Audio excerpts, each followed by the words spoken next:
It's been just a couple of hours, but I wanted to show you what things look like at this stage in our dehydrating process. So here's our pumpkin fruit puree.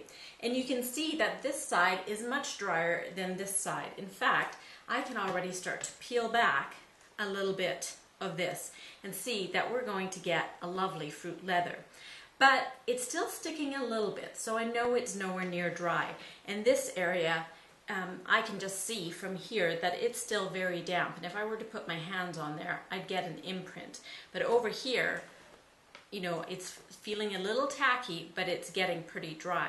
So this is a good indication. This side's starting to dry nicely. This side is still quite damp.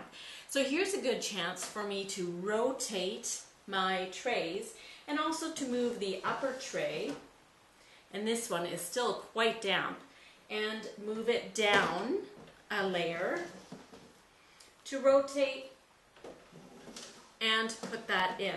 And I'm not sure if I rotated this, but there we go. Rotate, shuffle the trays about halfway through. Now this is probably going to take another couple of hours. We'll check back later. Our fruit leather has been drying for about 6 hours. It's time to really take a look and see, is it finished?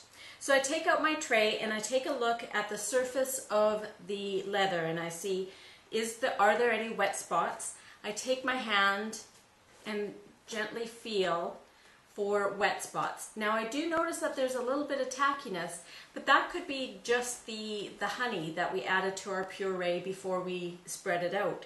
And that's what I'm feeling right now, is a little bit of tackiness just from the sweetness rather than from wetness. I look at the edges, I can see that they're very dry and maybe even a little bit crispy.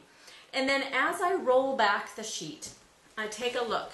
Is there anything that's sticking to the Paraflex sheets? If there are things that are sticking and I can't peel it back all the way without any breakage or without any stickiness, then I know it's not quite dry. And even though my edges might be dry, I need to make sure it's completely dry throughout, even in the middle, which I know with this sheet I've accomplished.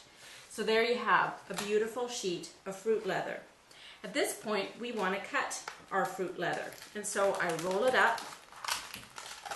You can hear a little bit of crunchiness, which is a sign that those edges sure are crispy enough, but I needed to dry it for the center. If you're going to err on the side of over drying rather than under drying so that there's no chance of mold or spoilage later on. So I roll up my fruit leather. Using a big knife and a bit of pressure, I cut through my fruit leather, and about ½ an inch to an inch, or whatever preference you prefer. So this takes a little bit of pressure, but you can see that I'm getting my fruit leather out of that. And there you have it, pumpkin and apple pie spiced fruit leather. Delish.